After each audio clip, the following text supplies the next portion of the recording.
To my salespeople that get frustrated when they get a lowball offer. Guys, when your customer comes at you with an unreasonable figure, do not take it personal. This is business. Don't scoff and take offense to it. And my God, sir, my product's worth more than that. It's not your product. You didn't build it. You're selling it. Keep a positive attitude and smile and stay in agreement with your customer. Mr. Customer, I'm with you, man. If I could pay that low of a price for the products that I purchase, I'd be a happy camper too. There's just one problem. When I go back to my management, and I'm happy to do this for you, but I have to just give you this information up front. They're gonna want me to get them to that figure logically. For instance, Mr. Customer, let's say that you're selling a car.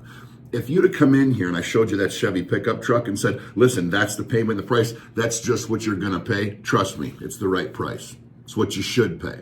You're gonna laugh at me and tell me to make it make sense. What's the interest rate? What's the term? What's the discount? Wouldn't you, Mr. Customer? They're gonna say yes, and then you're gonna move forward with something along the lines of, Mr. Customer, I can only expect my guys to expect the same thing that any other human being would want, which is justification. So just give me a little clarity. How did you get from our figure, the actual market price that most people are paying, to your number right there that's much lower? Just give me the common sense and logic that you use to get down to that figure, and I'll bring it to them, and if it makes sense, we'll get it done for you.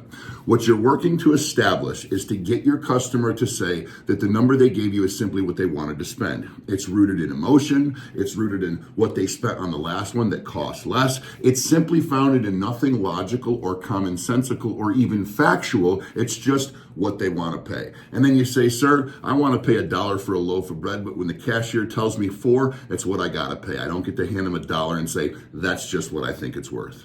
We need to root things in common sense and logic, sir. And quite frankly, if you can't get me to your number doing that, we're going to have to find somewhere to meet in the middle.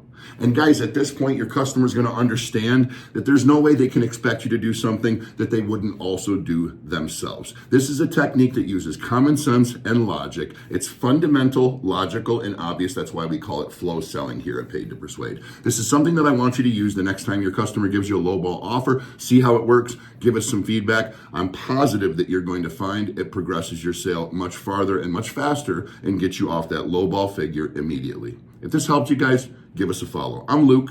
This is Paid to Persuade.